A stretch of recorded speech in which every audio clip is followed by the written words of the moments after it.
I want to bring in one of the Democratic members of that committee, Congressman Adam Schiff of California. And first, just start on that.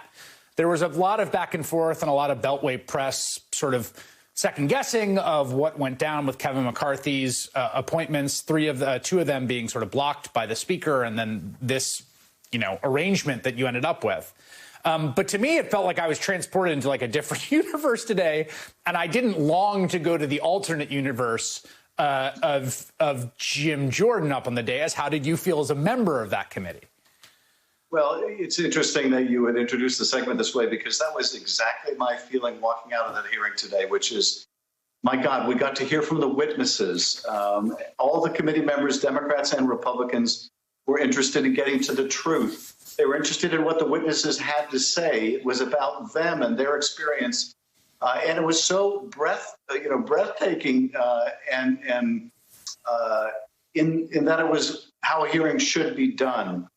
So yes, very different experience than if we had the McCarthy disruptors on the committee. And I think it was a tribute to these officers the way it should have been. That we heard what they had to say.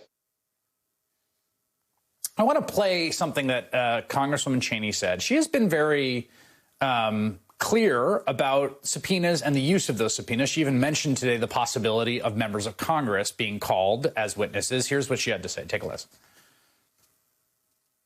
Congressman Jordan may well be a material witness. He's somebody who was involved in a number of meetings in the lead up to what happened on January 6th, involved in planning for January 6th, certainly for the objections that day, as he said publicly. So he may well be a material witness. Can you imagine calling members of Congress as witnesses in this committee? I can. I think that all of the members are determined to get to the truth and follow the evidence where it leads. People with relevant knowledge of what went into the planning of that violent attack on the Capitol.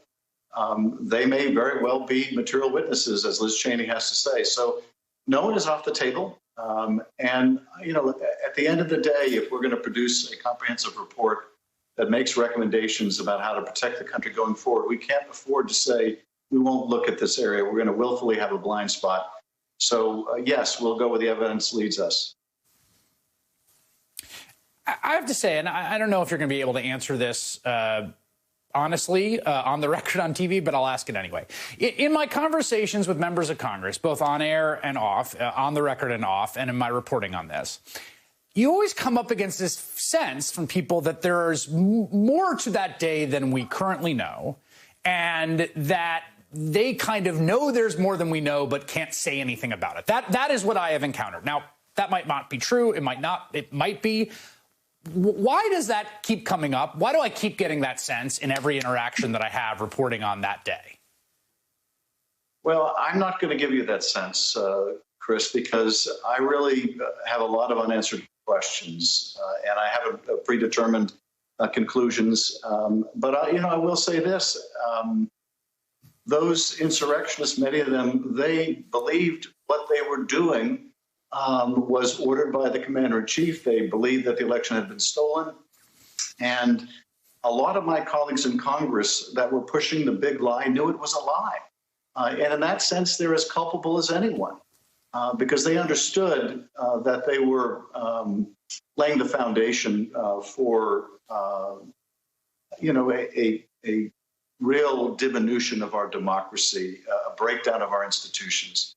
But in terms of whether we already know significant facts that are not public, I can't say that I do.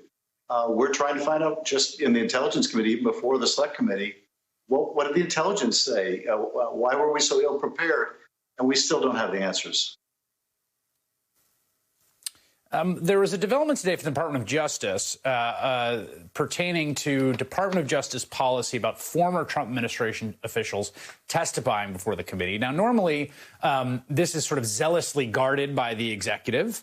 They tend to take a very broad interpretation of executive privilege and not love Congress calling around them. But A letter today to former acting Attorney General Jeffrey Rosen saying the extraordinary events in this matter constitute exceptional circumstances warranting an accommodation to Congress in this case. That's about the possibility of testifying. How important is that to your committee? Oh, it's very important. It means that one of the major obstacles that we encountered over the last 4 years in getting answers may not be an obstacle. That is, there may be people in the Trump administration that we need to testify, and they may fight it, but we won't be fighting the Justice Department at the same time.